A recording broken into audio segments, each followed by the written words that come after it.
The document leaked to the Times newspaper has been picked up by the different media outlets as an insight into the behind-the-scenes of Brexit. The British government has, however, distanced itself from its contents, saying negotiations will be complex, but by no means this challenging. The report warns Whitehall is working on 500 Brexit-related projects and could need 30,000 extra staff.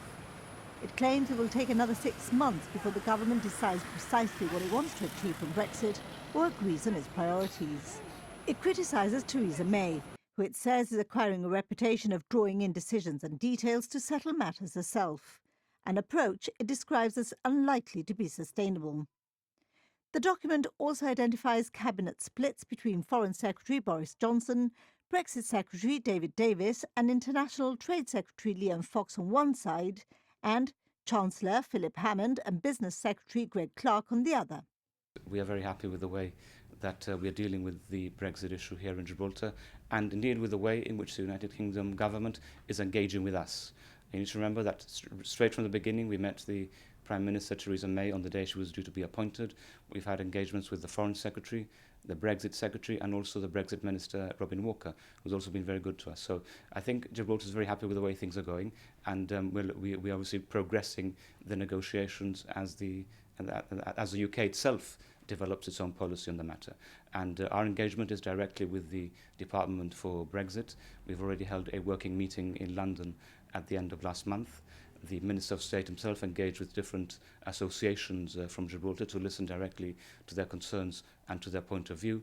So certainly I think people can rest assured that the government here in Gibraltar is doing everything possible to safeguard and to protect the position of Gibraltar.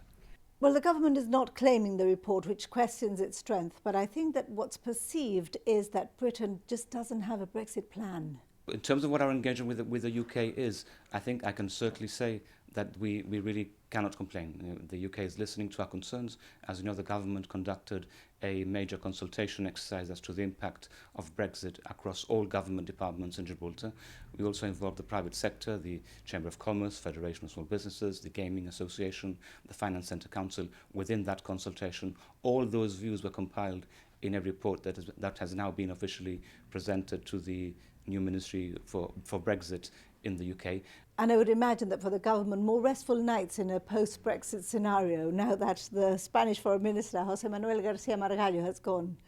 Yes, I think that is probably an understatement. I think we all know that Mr. Margallo was absolutely obsessed with Gibraltar from the minute he was appointed as Foreign Minister of Spain. That obsession has manifested itself in the border, in the European Union, the United Nations, wherever he felt that he wanted to put across his opinion on Gibraltar. Thankfully, I think people here will be glad to see the back of him. Obviously, we've seen this through with many other foreign ministers of Spain as well. Mr. Margallo just goes down in the list as the latest foreign minister who has been unable to live his unrealistic dream of recapturing the sovereignty of Gibraltar for Spain. Really, that is never going to happen, no matter who the Spanish foreign minister is. Meanwhile, the Labour Party has said the government's shambolic approach to Brexit is failing to equip the UK economy for leaving the EU.